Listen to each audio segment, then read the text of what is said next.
Imagine this. You text your friend every day, always the first to reach out, always available for a call, a favor, a late-night venting session. At first, they seem grateful, but over time, you notice their replies get shorter. Their enthusiasm fades, and suddenly, you're the one chasing their attention. Now flip the script. You stop initiating. You get busy. You become a little harder to reach. Suddenly, your phone lights up with their messages. They want to know where you've been, what you're up to, why you're not around. Your absence has become magnetic. This isn't just a fluke. It's a psychological law. In a world obsessed with constant connection, we're told that being available is the key to building relationships, advancing at work, and staying relevant. But here's the hidden truth. The more available you are, the less you're valued. Your time, your energy, your presence, they become background noise. Taken for granted, expected. The real power lies in scarcity. Today, we're diving into the forbidden art of strategic unavailability. You'll see why your availability is your most underestimated asset, and how pulling back, just enough, can flip the power dynamic in your favor. If you've ever felt overlooked, underappreciated, or just plain invisible, what you're about to learn will change everything. Because when you stop being available, everything changes. And the first step is understanding why absence is often more powerful than presence. Let's break down the psychology behind this game-changing shift. Let's get brutally honest. People don't crave what's always within reach.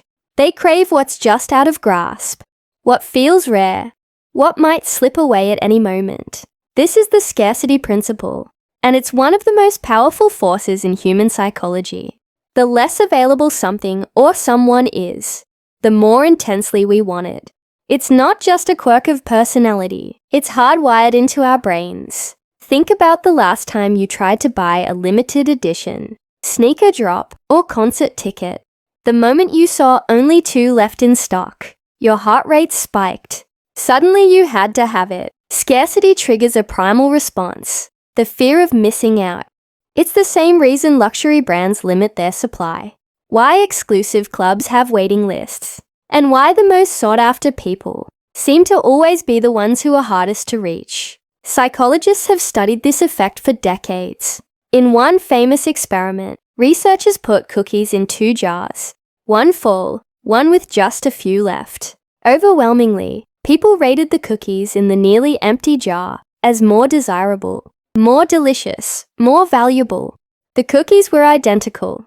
The only difference was scarcity. This principle doesn't just apply to things, it applies to people. When you're always available, you become the full cookie jar. Easy to access, easy to ignore. But when you pull back, when you become a little less predictable, a little less reachable, you become the nearly empty jar.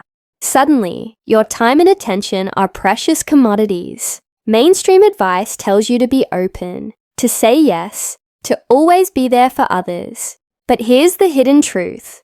Over-availability breeds complacency and even contempt. Scarcity, on the other hand, breeds desire, respect, and curiosity. It's the difference between being background noise and being the main event. If you want to be valued, you have to be willing to be missed. The less you offer yourself on a silver platter, the more people will chase your presence. This isn't manipulation, it's understanding human nature.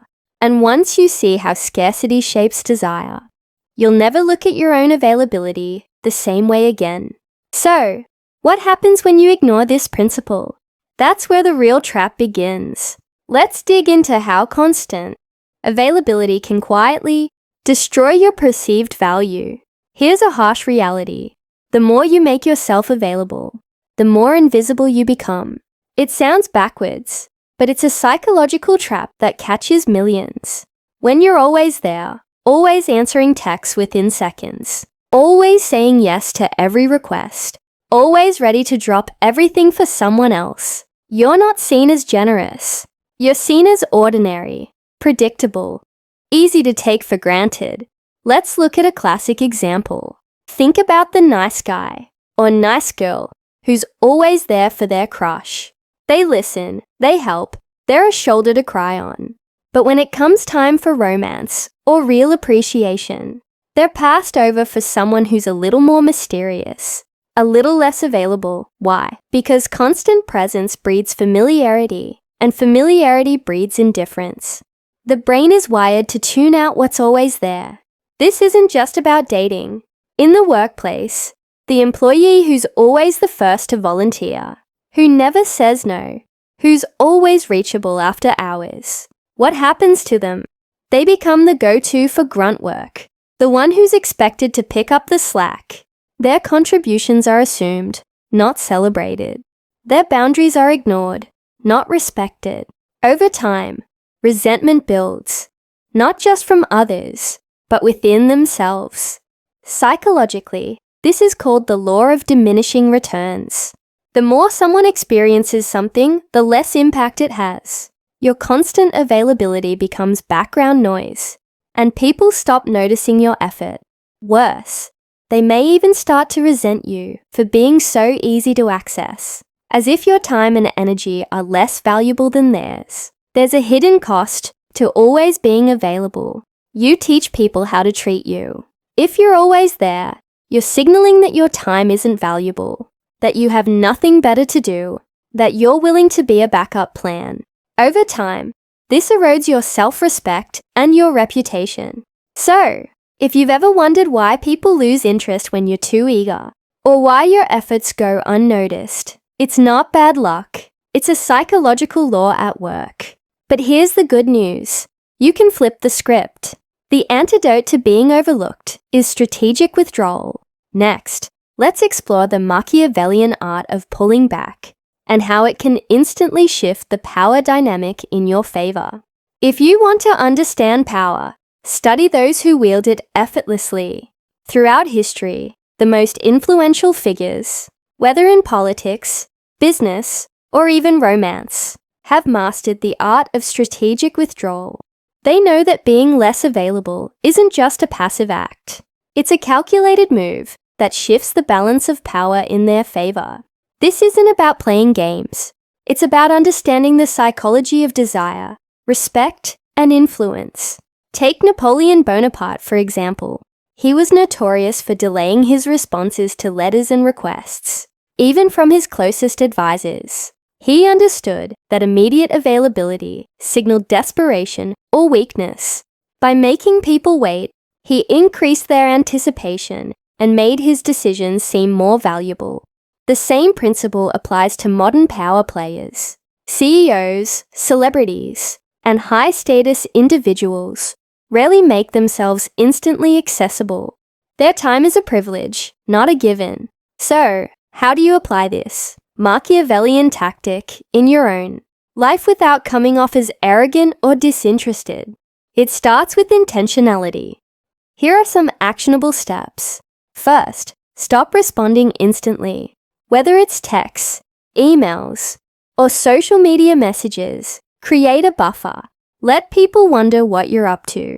This isn't about being rude. It's about signaling that your time is in demand. When you do respond, your words carry more weight. Second, say no strategically. You don't have to accept every invitation or request. In fact, the more you decline, the more people value your eventual yes. Think of it like supply and demand. If your presence is rare, it becomes more desirable. Practice saying, "I'd love to, but I have other commitments," even if that commitment is simply time for yourself. Third, cultivate mystery. Don't overshare. Leave some questions unanswered. The less people know about your every move, the more they'll speculate, and the more intriguing you become. This doesn't mean being secretive or manipulative. It means being selective about what you reveal. Fourth, prioritize your own goals.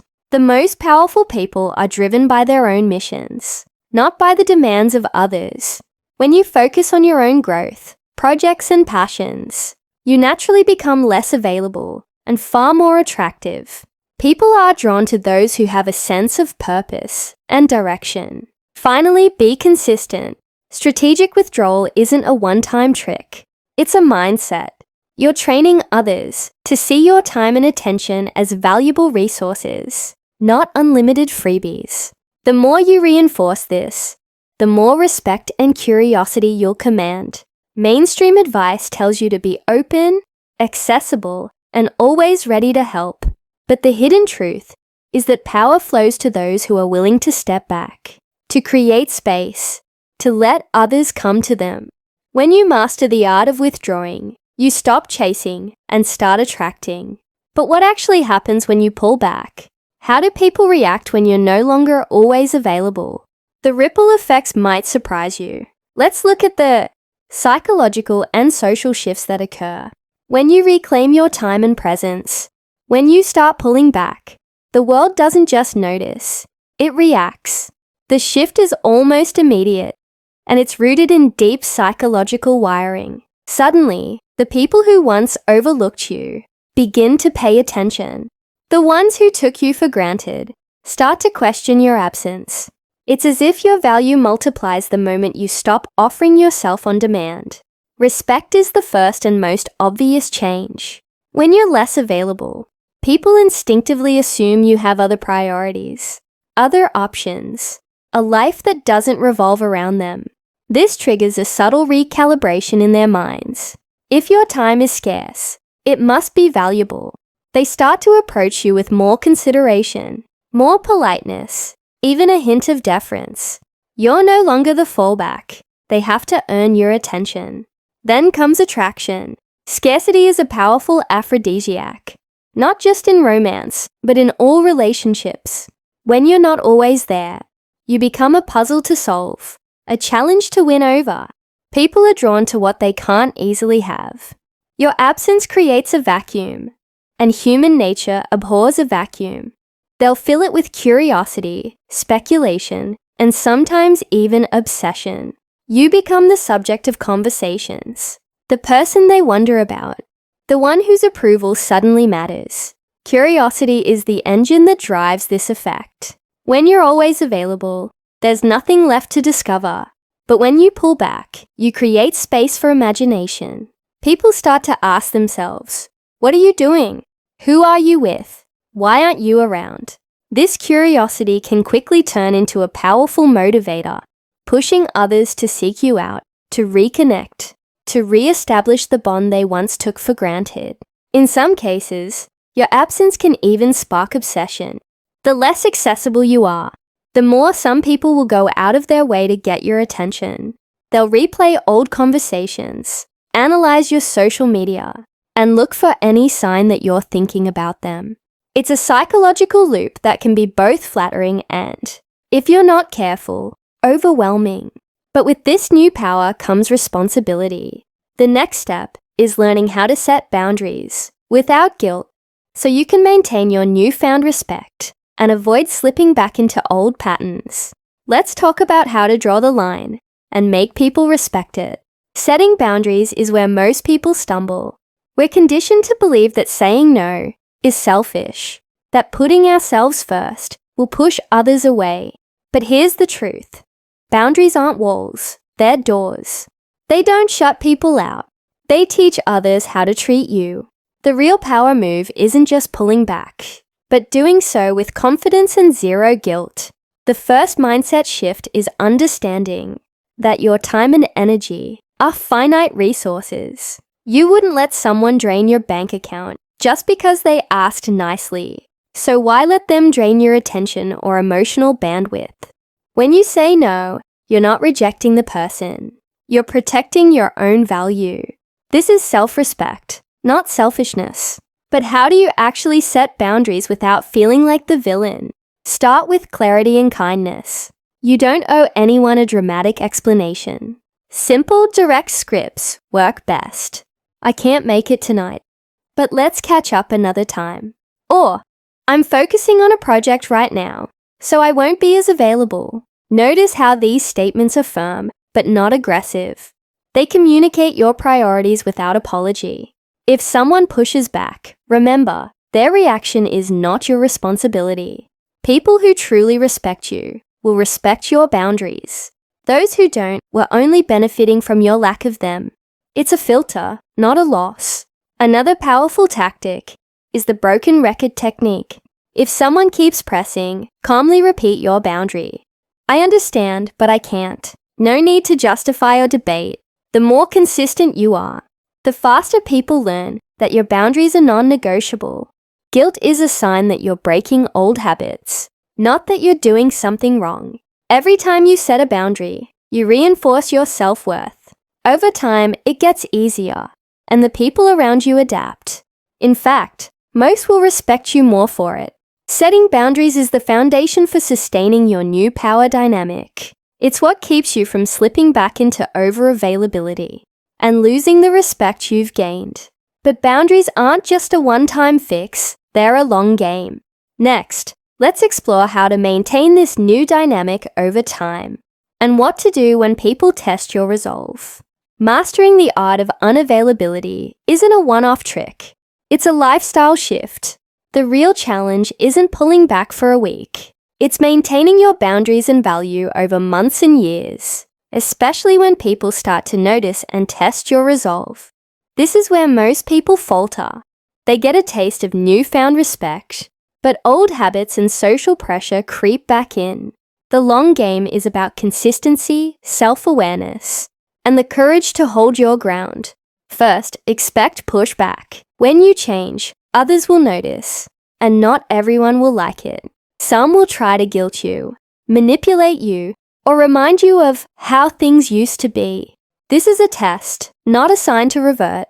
Remember, people who benefit from your over-availability have the most to lose when you set boundaries. Stay firm.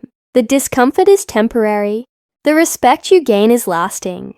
Second, avoid the trap of overcorrecting. Strategic unavailability isn't about becoming cold or distant. It's about being intentional with your time and energy. If you swing too far and become completely inaccessible, you risk alienating genuine connections. The key is balance. Be present when it matters, but never at the expense of your own priorities. Third, watch for manipulation. Some people will try subtle tactics, guilt trips, passive-aggressive comments, or sudden emergencies to break your boundaries. Recognize these patterns for what they are: attempts to regain control. Respond calmly and consistently. I understand this is important to you, but I have to stick to my commitments.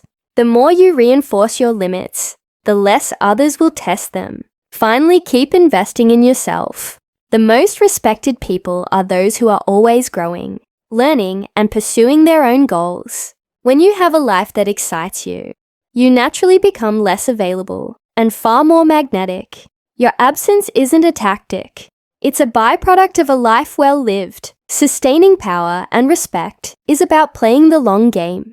It's about showing over and over that your time is valuable and your boundaries are real. And as you do, you'll notice that the right people rise to meet your standards, while the wrong ones fade away. Now let's bring it all together and talk about how to step fully into this new, more powerful version of yourself. You've just uncovered one of the most overlooked secrets in the game of power. Your availability is your leverage. When you stop being constantly accessible, you force the world to see your value. We've broken down the psychology of scarcity, exposed the trap of over-availability, and revealed the Machiavellian tactics that history's most powerful people have used to command respect and attention. You've learned how to set boundaries without guilt, and how to sustain this new dynamic for the long haul, even when others push back. But knowledge alone changes nothing. The real transformation happens when you act. So here's your challenge. For the next week, practice strategic unavailability. Delay your responses. Say no to something you'd normally accept out of obligation. Set one boundary you've been avoiding. Watch how people react. Notice how your own confidence shifts. You'll be surprised at how quickly the world recalibrates to your new standard. If you're ready to step into your power, drop a comment below with the first boundary you're going to set, or share your experience with being less available. Let's build a community of people who refuse to be taken for granted. If this video opened your eyes, hit like, subscribe, and share it with someone who needs to hear this message. Most will watch and move on. The few who act will change their lives forever. Which one are you?